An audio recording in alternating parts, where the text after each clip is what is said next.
Nicolas Leblond in the black. Ryan Chaos Curtis in the pale blue with white trim. Best pair of shorts of the night so far, Dan.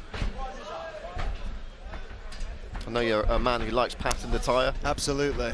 I mean, as do you, Brad, as do you. A mutual appreciation. We do what we can.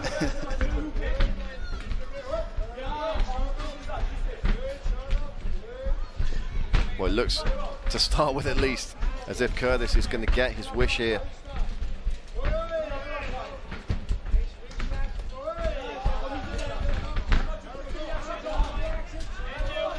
Worth noting, Leblond yesterday initially weighed in at 126.3 pounds, so he was over.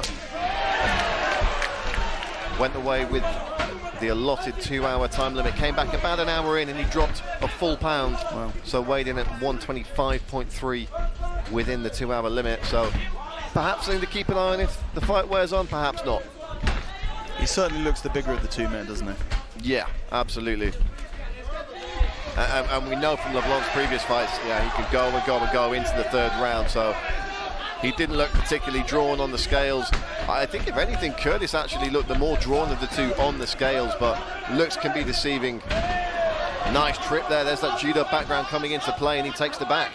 Yeah, beautiful pickup on that single leg and into a great position here. You can see Curtis trying to strip those hands directly, but no success so far. Big mat return.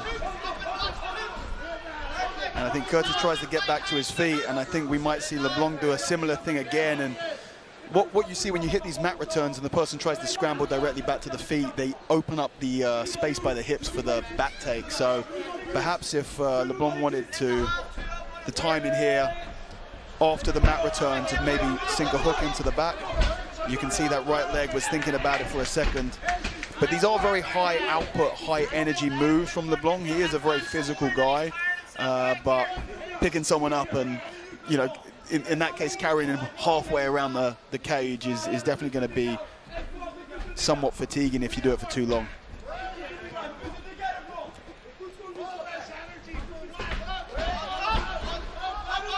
Game with the takedown is Leblond, and he's still able to maintain that back position. Yeah. Curtis finding every step of the way, but yeah, he goes to the back position here, but no hooks in. So if Curtis is smart, he can escape this quite easily and gets back to the feet. And an interesting thing from the corner of Curtis there, a possible bulldog choke here. I can't tell if this is perfectly underneath the neck here, but it might be. I mean, he's putting it on.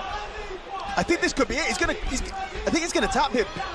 But from this bulldog choke, I mean, the angle just isn't ideal, but I think he's got enough of the arm underneath the neck, and that's sort of one of the unique characteristics of the bulldog choke is once you've got the arm underneath the neck, there's kind of nowhere you can go where the submission isn't on. He's out! It's over! Oh my word! Unbelievable! Nicolas Leblond with a bulldog choke. I don't think I've ever seen one on Cage Warriors before. I don't think I have either. And I mean, the bulldog choke, in my opinion, is a somewhat underutilized technique. It's all about getting that arm deep enough and that forearm underneath the neck that you can connect the hand. And what we saw is, as I was just saying, the unique attribute of that bulldog choke, where it's somewhat dissimilar to the back, where when you're on the back, even though it's possible to finish from the back position with a rear naked choke without the hooks in, it's much easier for the opponent to create an angle where you're not able to generate the force. With the bulldog choke, with that arm deep underneath the neck, once the hands are connected, there's basically nowhere the opponent can go to alleviate that pressure.